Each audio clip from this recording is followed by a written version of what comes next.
চোখ বন্ধ করলাম।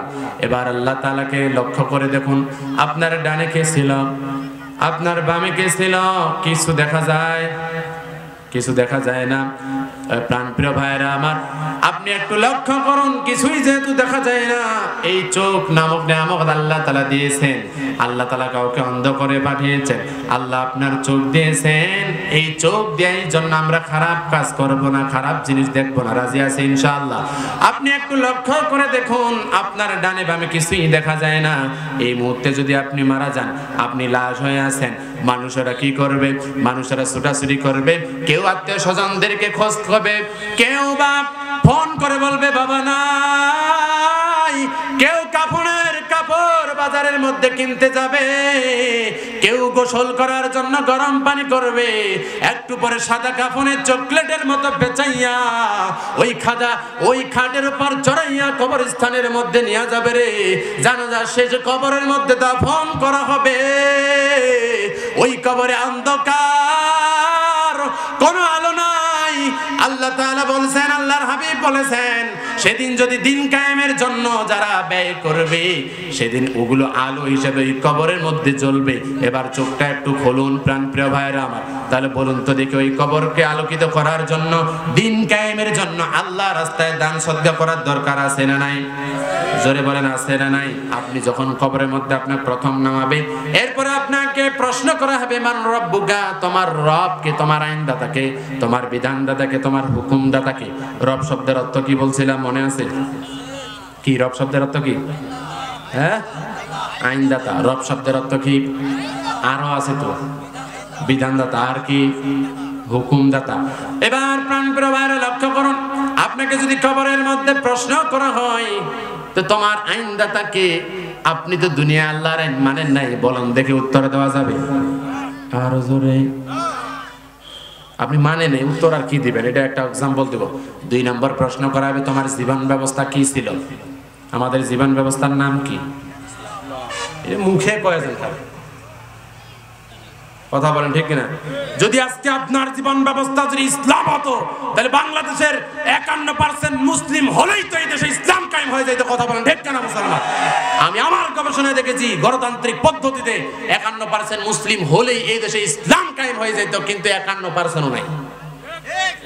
পরিসংখ্যানে আছে 92%। আমি একটা এক্সাম্পল সব জায়গায় দিয়ে থাকি, এটা কি দিব একটু? আমি যখন ক্লাস 2তে পড়ি, বাসা যখন আসলাম, আমাদের বাসার পাশেই ছিল ধান ক্ষেত, ওই জায়গায় পানি জমেছিল, দেখতেছি মাছগুলো খালি পিল পিল করে। এরপর আমি বললাম, তাহলে কাউকে খবর দেব না, একটু আমি জাল নিয়ে গেলাম আর বালতি দিয়ে পানি ছাকা শুরু করলাম। দেখতেছি সব মাগুরের বাচ্চা, সবগুলো মারে যখন বোঝাই করে বদনায় নিয়ে আসলাম, 2 ঘন্টা পর শরীর একবারে পুরা কাঁদো দিয়ে একবারে মাখা গেছে। বাসায় নিয়ে আসলাম, মা বললাম আনন্দের সুরে, মা আজকে মাগুর মাছ মারছি। কোথায় পাইলি? মনে হয় ওই যে রুয়াবাড়ি আছে, এই রুয়াবাড়ির জায়গায় মনে হয় মাগুর মাছ পোনা দিছে, পালাবার জায়গা পাইনি, সবটা আটকে গেছে, এই এতটুকু সাইজ হয়েছে। মা কয় দেখুরে, দেখায় কথা, ওই মরা এইলা কি মাগুর মাছ, এইলা মারার তানে কাঁদো দিয়া গোটা দেহাড়ায় তুই একবারে মাকে ফেলাইছিস, আরে এইটা মাগুর মাছ, এটা ব্যাঙ্গার বাচ্চা। কথা বলেন, ঠিক কিনা? ওটা দেখতে কেমন বলেন তো? ছোটবেলায় এমন একটা ভুল আপনাদের অনেকের হয়েছে না নাই? মনে হয় নাই? পুঁটি ডের কামাচের সাথে 2-4টা মাগুরের বাচ্চা উঠাইছেন না? এমন জোরে বলেন, উঠাইছেন। আসলে কি মাগুর মাছ না ব্যাঙ্গের বাচ্চা?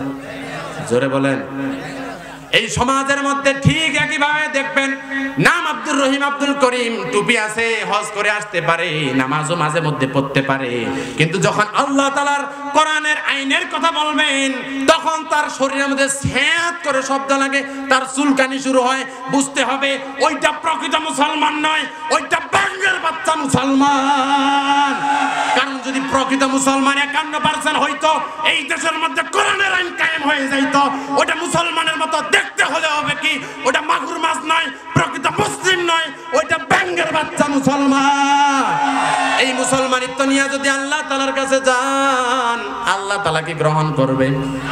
জোরে বলেন, কেমন গ্রহণ করবে? ধরেন আমার পাশে বসা হলো আমির সাহেব, তার পাশে বসা আমার বাসার ভাই, ইনাদের 2 জনকে দাওয়াত দিছেন। দাওয়াত দেওয়ার পর ওই যে আমি বদনা বোঝাই করে মাগুর মাছ মারছি, পেঁয়াজ রসুন দিয়া সবগুলো একটু বেশি করে দিয়া সুন্দর করে ভুনা করে সামনে দিবেন যখন, ওনারা কি করবে এটা পরে, আপনারা কি করবেন এটা বলেন আগে। নাক ছিটকাবে, কথা বলেন ঠিক কিনা? তো সবাই নাক ছিটকাবেন কিনা? জোরে বলেন না কেন চাচা? নাক ছিটকাবে তো নাকি? দেখতে পাবে যে এটা হলো সব কি, এটা ব্যাঙ্গের নেকু। যা তোমার টিকারটা বললাম, ব্যাঙ্গের নেকু। তো এই ব্যাঙ্গের নেকু যদি ভুনা করে দেয় উনি, আমি, আপনারা কেউ যেমন খাবো না, উল্টা বলবো ভাই মেহমানদারি করার নামে আপনি আমাদেরকে অপমান করার জন্য আনছেন। আল্লাহ তাআলার সামনে এই মুসলমানিত্ব নিয়ে যদি আপনি যান, আল্লাহ বলবে ও দুনিয়ার মানুষ শোনো, তোমার এই ছোট্ট সেন্সে ছোট্ট ব্রেনটে তুমি যদি এই ব্যাঙ্গের বা নেকুগুলোকে যদি মাগুর মাছ মনে করে না খাও, আমি আসমান জমিন চন্দ্র সূর্য সব কিছু তৈরি করেছি, তোমার ব্যাঙ্গের বাচ্চা মুসলমানিত্ব আমি কেমনে গ্রহণ করি? যাও জাহান্নামের মধ্যে চলে যাও, ঠিক কিনা? এবার জাহান্নামে যেতে চান যারা একটু হাত তোলেন। কেউ যেতে চান? যেহেতু জাহান্নামে যেতে চাই না, তাহলে জান্নাতের পথে যাওয়া লাগবে কি লাগবে না? জোরে বলেন। তাহলে দিন ইসলাম একমাত্র জীবন ব্যবস্থা, এই দিন ইসলাম মোতাবেক জীবন যাপন করতে হবে, একবারে ব্যক্তি থেকে রাষ্ট্র পর্যন্ত। আল্লাহ বলছেন দিন একটা জীবন ব্যবস্থা। আর তোমরা মুসলমান, আমরা বলতে আমরা সকলে কি? জোরে বলেন মুসলমান। আমাদের জীবন বিধানের নাম কি? ইসলাম। ইন্নাদ দীনা ইনদাল্লাহিল ইসলাম। আমাদের জীবন ব্যবস্থার নাম ইসলাম, আমাদের ধর্মের নাম ইসলাম। আর আমরা হলাম মুসলিম। কিন্তু আপনার ধর্ম অনুযায়ী যদি না চলেন তাহলে কি হবে শোনেন, বলবো। বলুন তো দেখি, চিনির ধর্ম কি? আরো জোরে। আর মরিচের ধর্ম কি? ঝাল। মরিচ যদি ঝাল না করেন কিনবেন কেডা কেডা? যদি কিনো ভুলেন তাহলে বাড়ি গেলে গালি খাওয়ার সম্ভাবনা কত পারছেন? তোমাকে খালি বেগটা ঢুকায় দেয়লা, আর লোক দেখা পায় না, কথা বলেন ঠিক কিনা? তার মানে হলো আপনি যদি মরিচ ঝাল না করে আপনি মরিচ কিনবেন না, কারণ মরিচের ধর্ম হলো ঝাল। চিনির ধর্ম মিষ্টি করা, চিনি যদি মিষ্টি না করে আপনি কিনবেন না। আল্লাহ বলছেন তোমরা মুসলমান দাবি করবে আর ইসলামী জীবন ব্যবস্থা রাষ্ট্রীয় পর্যায়ে পর্যন্ত তোমরা মানবে না, ও বান্দা তোমার মুসলমানিত্ব আমি গ্রহণ করব না, ঠিক কিনা? এজন্য জীবন ব্যবস্থা ইসলাম মানার দরকার আছে না নাই? মানবো কতক্ষণ? আরো জোরে। জীবন যতদিন আছে ততদিন। কিন্তু এই কথা এই প্যান্ডেলে শুধু থাকে যখন একটা রায় দিবেন, একটা সমর্থন দিবেন, একটা সুপারিশ এই ব্যক্তিকে দিবেন নেতা নির্বাচন করার জন্য, যার মাধ্যমে সংসদের মধ্যে আইনগুলো পাস হবে, তাকে তো আপনি রায় দেওয়ার জন্য সুপারিশ করার জন্য তখন চোর ডাকাত চাঁদাবাজকে সুপারিশ দেন, কথা বলেন। যদি বলেন হুজুর না, তাহলে বলবো শোনেন ভাই, এই সমাজে তো কোরআনের আইন কায়েম নাই, তা আপনি যে যাকে ভোট দিছেন, আপনি যাকে সুপারিশ করছেন, এবার যেহেতু ভোটের কথা অনাকাঙ্ক্ষিত বাইরে হয়ে গেছে, তাইলে আপনি হয়তো বলবেন হুজুর তোমরা ভোটের কথা কেন ওয়াজ কইলেন, কথা বলেন ঠিক কিনা? কালকে তো মানুষজন অনেকেই বলবে তোমরা ভোট চাই বাইছে, আমার তাফসীর মাহফিলে তোমরা ভোট চাই বাইছে, তো কোরআন থাকে আমি করবো কি? বলা লাগবে কি লাগবে না? কোরআন কারীমের মধ্যে সব সমস্যার সমাধান দিয়েছেন কে? লক্ষ্য করুন, রব্বুল আলামিন বলেছেন ভোটের কথা। আমি কি আয়াতটা আপনাদের বলবো? দলিল নেন, সূরার নাম নিসা। কোন সূরা? আর জোরে। সূরা নিসার 58 নম্বর আয়াত। আল্লাহ তাআলা বলেছেন যে ইন্নাল্লাহা ইয়া'মুরুকুম আন তুআদ্দুল আমানাতি ইলা আহলিহা। ইন্না হরফে মুশাব্বাবিল ফিল, ইন্না আন্না কান্না লাইতা লাকিন্না আল্লাহ।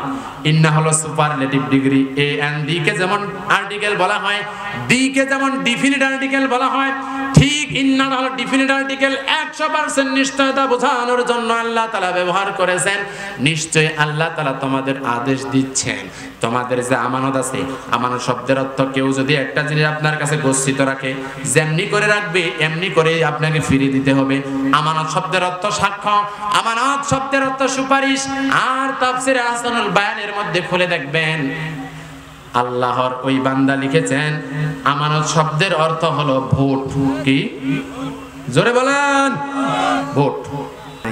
চোখ আসতে দেখার জন্য এই চোখ বন্ধ করে আপনি 1 মিনিটও হাঁটতে পারবেন না, তার বাস্তব একটা উদাহরণ আমি প্রায় দিয়ে থাকি। আপনারা অনেকে হাড়ি ভাঙ্গা খেলা দেখছেন কিনা? হাড়ি ভাঙা খেলা দেখেন নাই? সামনে থয় একটা হাড়ি, আর এই জায়গা থেকে একজন প্রতিযোগী আছে, 15 হাত দূরে রাখছে বা 20 হাত দূরে বা 10 হাত দূরে হাড়িটা রাখছে, চোখ কোষে বান দেওয়া হয়, এরপর তাকে একটা গুড়ায় একটা পাক দিয়ে ছেড়ে দেওয়া হয়। কিন্তু একটা পাক দিয়ে তাকে ছেড়ে দিছে, যখন হাড়ি আছে ওই দিকে, বেচারা যায় খালের দিকে। কথা বলেন ঠিক কিনা? যখন 10 পা এখান থেকে আইডিয়া করে দেখছে যে সামনে 10 হাত দূরে হারিয়ে আছে, এই জন্য 10 পা একবার মাপে মাপে গেছে।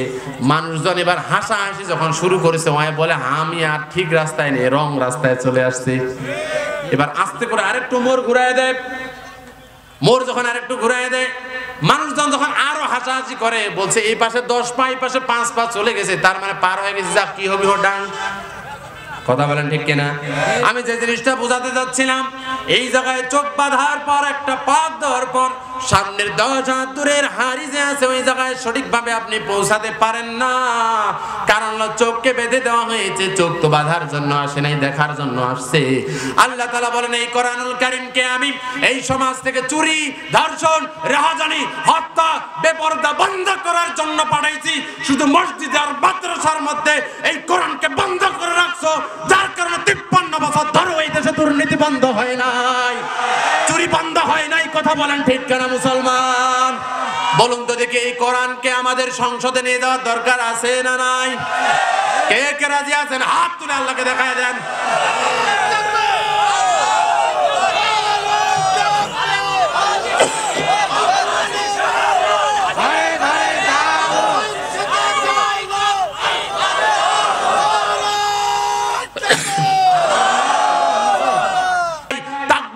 সময় এসেছে, ভারত আমাদের বাংলাদেশকে নিয়ে যে ষড়যন্ত্র চালাচ্ছে, সামনে তাকবীরের ধ্বনিতে ওদেরকে আমরা খতম করে দেব। কথা বলেন ঠিক কিনা?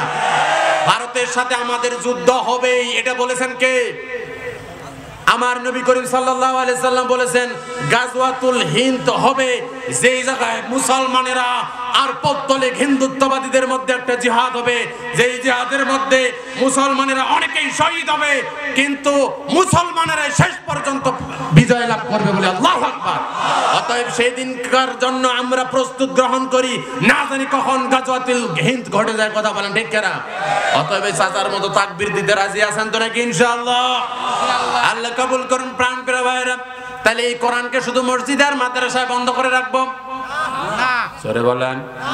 এই কোরআনকে সংসদের মধ্যে নিয়ে যাওয়া লাগবে কি লাগবে না? এবার আসুন প্রিয় ভাইরা, এই আল্লাহ তাআলা বিধানগুলো দিয়ে দিলেন, আমি শুধু এতটুকু বোঝানোর চেষ্টা করব, রব্বুল আলামিন যে বিধানগুলো দিলেন, যে আইনগুলো দিলেন, এই আইনগুলো যদি আমরা কায়েম করার জন্য চেষ্টা না চালাই, যদি আমরা না মানি, তাহলে এবার কি হবে শোনেন। বলুন তো, আপনি আমি সকলে মারা যাব কি যাব না? জোরে বলি, যাব কি যাব না? আল্লাহ তাআলা বলছেন, শোনো, এই কোরআনুল আইনের আইনগুলো যদি কায়েম করতে চাও, বিধানগুলো যদি কায়েম করতে চাও, একাকী আইন কায়েম করা সম্ভব নাকি? জোরে বলেন, সম্ভব? সম্ভব না। একাকী যদি রাজপথে গিয়া স্লোগান দিতাম, বলেন তো দেখি, 1 ঘন্টা পর সিংপাড়া যাওয়া লাগতো কি লাগতো না?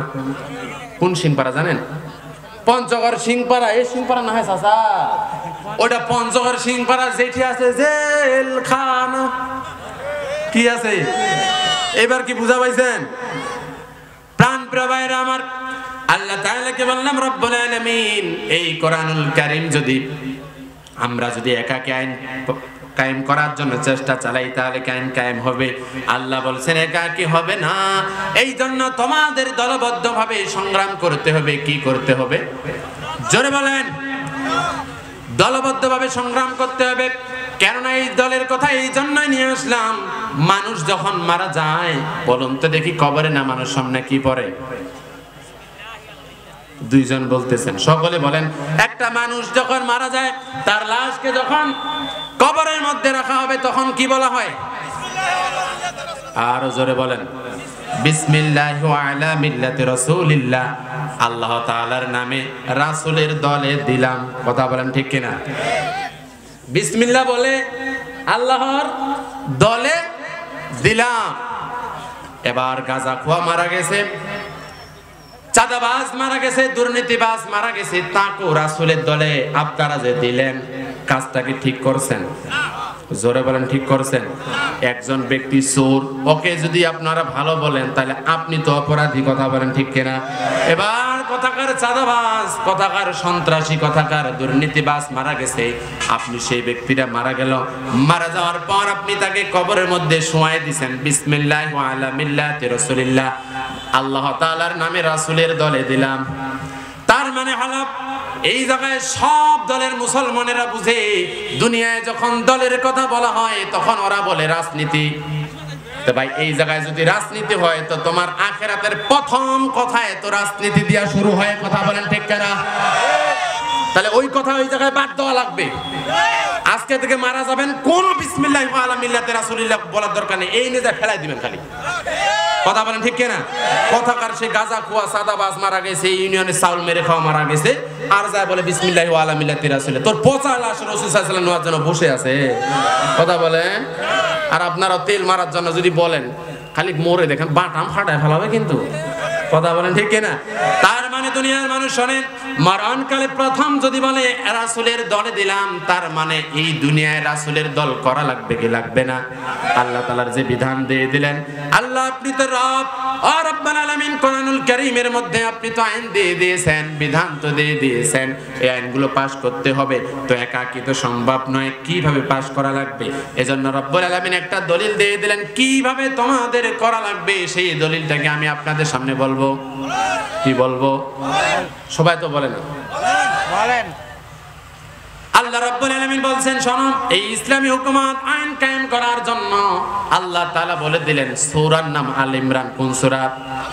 সূরা আল ইমরান। এটা 4 নম্বর পারা, 2 নম্বর পৃষ্ঠা, 11 নম্বর রুকুর 4 নম্বর লাইনের 104 নম্বর আয়াত। কোনটা যদি মনে না থাকে, সূরা আল ইমরানের 104 নম্বর আয়াত খুলে দেখবেন। এটা আমার এই হুজুরের কোরআন নয়, আপনার আলমারির মধ্যে, সুগেজের মধ্যে, তারপর মসজিদে মাদ্রাসার মধ্যে যে কোরআনটা আছে অর্থসহ কোরআনটা একটু খুলে দেখবেন। সূরা আল ইমরান 104 নম্বর আয়াতের মধ্যে আল্লাহ কি বলছেন শোনেন এবার।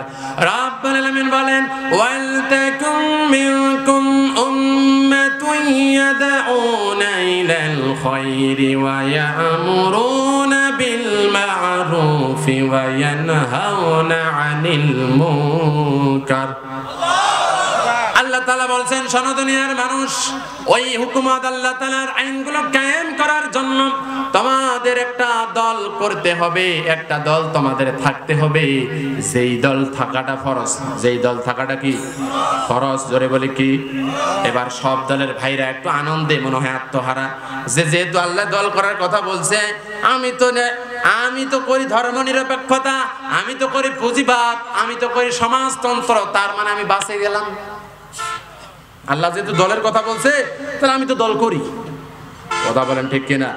আবার আল্লাহ তাআলা প্রক্ষান্তরে এই কথা বলার সাথে সাথেই বললেন, শোনো দুনিয়ার মানুষ, ওই দল যদি করো তাহলে দেখবা ওই দলের মধ্যে কর্মসূচি থাকতে হবে 3টা। জোরে বলি কয়টা?